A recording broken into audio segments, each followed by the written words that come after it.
भगवान भोलेनाथ की प्रार्थना करी, प्रसन्न हुए बाबा, स्थान दे दिया, प्रवेश किया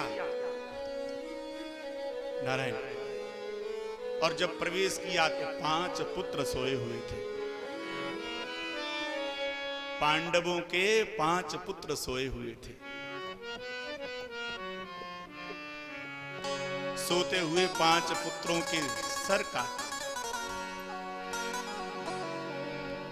एक होता है धनांध, एक होता है मदांध, एक होता है मोहांध।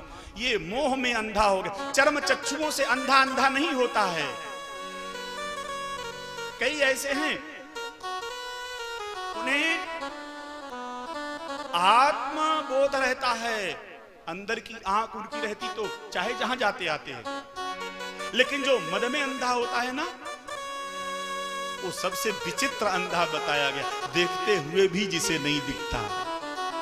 वो मदांध था, अश्वत्थामा। अश्वत्थामा ने सोते हुए 5 पांडव पुत्रों के सर काट लिए। लाकर दुर्योधन को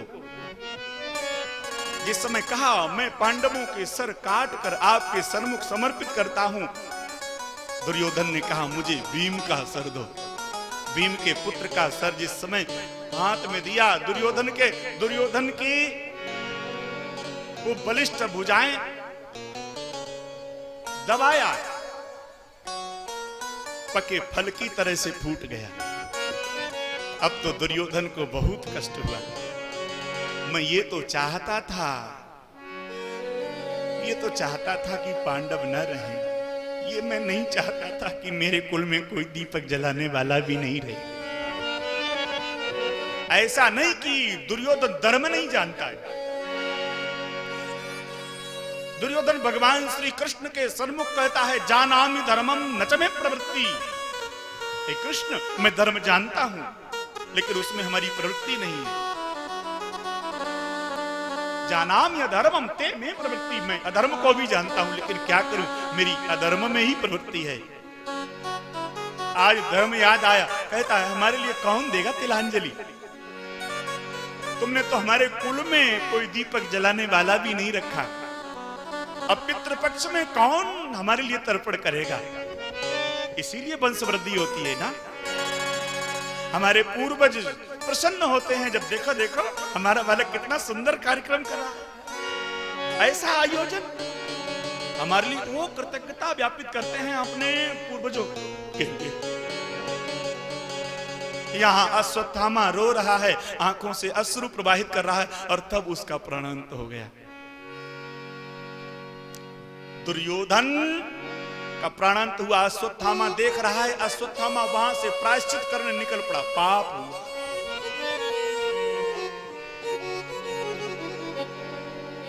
पाप हो जाए तो स्वीकार करना। पुण्य तो बहुत कहते हैं, इतना बड़ा बड़ा प्लेट लगवाते हैं। बोलो वृंदावन बिहारी लाल। कभी अपने पाप की प्लेट लगवाई? मैं अमुक अमुक पापी, ऐसा कोई बोलता है क्या? ऐसे नहीं। प्राय लोग, मैं अमुक अमुक समाज सेवी रहता है ना, वैसे अमुक अमुक अमुक तरीके का पापी, ऐसा कोई नहीं बोलता है।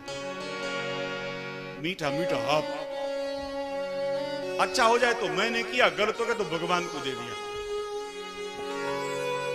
प्रायश्चित करने के लिए अश्वत्थामा बैठा, और तब प्रातः काल जब शिविर में प्रवेश किया, माता ने, ए भाई, सबसे बड़ा संसार में दुख मालूम क्या होता है? पुत्र का शोक। माता पिता के सन्मुख संतान जब जाए तो माता पिता से पूछो कि ये वाणी का विषय है, आप कह दो कि बहुत दुख हुआ, ये वाणी का विषय है। जब तक आपके साथ वह स्थिति नहीं बनती तब तक आप उसे अनुभव। सांत्वना देने वाले बहुत होते हैं। अनुभूति तो वही जाके पाव न जाए बिमाई, सो का जाने पीर। दूसरे के दुख को वही समझ सकता है साहब, जिसके जीवन में वो दुख आया है। मैया द्रौपदी शिविर में प्रवेश किया। एक नहीं, दो नहीं, पांच पांच पुत्रों के दड़ पड़े हुए हैं। जैसे गाय रमाती है उसका बछड़ा उससे बिलग हो जाए, वैसे ही द्रौपदी बिलखने लगी, रोने लगी, प्रार्थना करती, कृष्ण और हमारे जीवन में क्या क्या देखना रह गया। भगवान श्री कृष्ण कहते हैं, सुखस्य दुखस्य न च कोपि दाता, कोई किसी को न सुख देने वाला है न दुख देने वाला है। जो जस करहि सो तस फल चाखा, जो जैसा करता है उसे वैसा भरना। नहीं चीयते यत् कर्म जन्म कोटि सतैरपि, अवश्य में भुक्तव्यम कृत कर्म शुभा शुभम, शुभ का शुभ और अशुभ का अशुभ प्राप्त होगा। जो कर्म किया है, भागवत जी के 10वें स्कंद में कहते हैं, कर्मणा जायते जंतु कर्मणैव विलीयते, सुखम दुखम भयम चेमम कर्मणैव वा विपद्यते। सुख दुख भय चेम जो प्राप्त होता है हम आपको, वो हमारे द्वारा किए हुए ही कर्मों का फल है।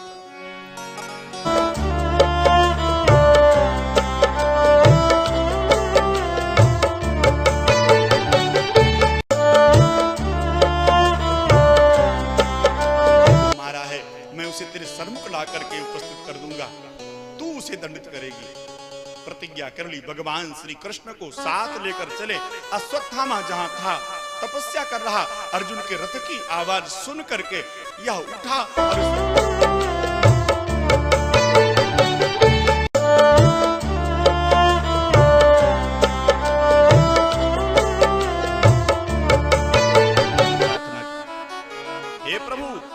और रक्षा करो।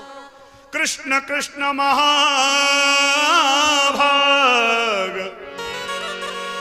भक्तानाम भयंकर, त्वमेको देहमानानाम अपवर्गो संशते। इस ब्राह्मण के वाण से हमारी रक्षा करो। भगवान श्री कृष्ण ने कहा, अर्जुन जैसे विष को विष से काटा जाता है, वैसे ही ब्रह्मास्त्र को ब्रह्मास्त्र से ही काटा जा सकता है। शांत किया उस ब्रह्मास्त्र को और अश्वत्थामा को ऐसे बांध लिया जैसे किसी पशु को बांध लेते हैं। रथ के पिछले भाग में अश्वत्थामा को बांधकर डाल लिया, द्रौपदी के सन्मुख ले जा करके खड़ा कर दिया। द्रौपदी ने देखा, इसे कहते भारत की माता।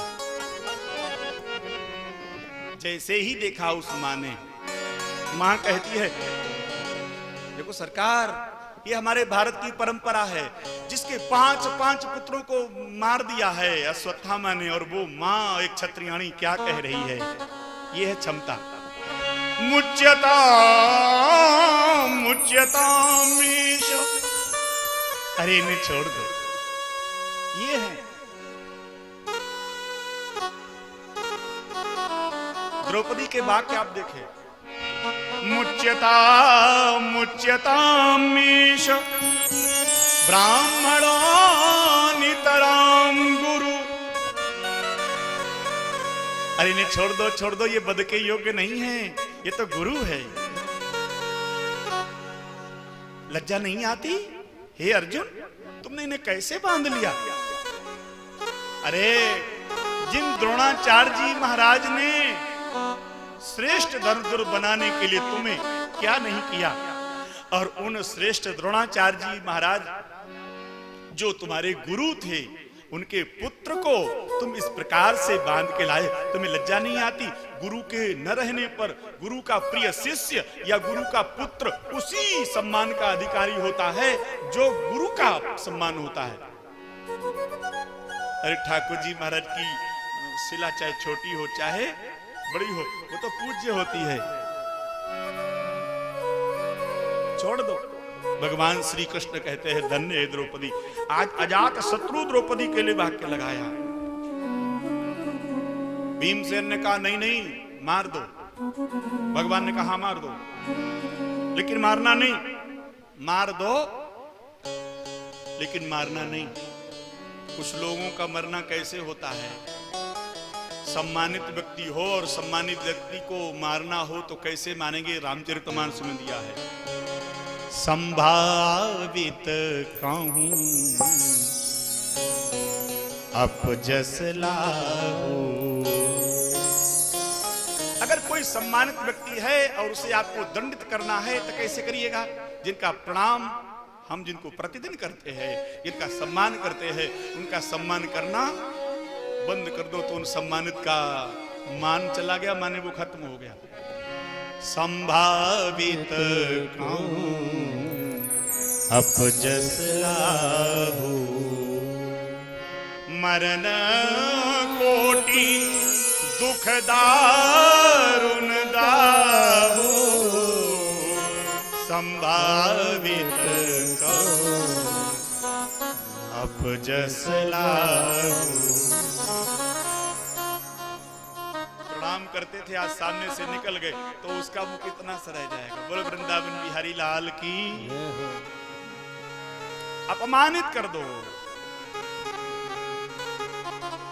बपनम दृपणादानम, बाल काटना, धन छीन लेना, स्थान से निकाल देना, यही ब्राह्मण के मरने के जैसे है। अरे जिस ब्राह्मण ने जो दक्षिणा ग्रहण की उसकी दक्षिणा छीन ली। बोलो वृंदावन बिहारी लाल की। जहां से उसको परिचित लोग परिचित थे जिससे, उस ब्राह्मण को उस स्थान से ही निकाल दिया, कोई जानता ही नहीं है, तब उसका मरना हो जाएगा।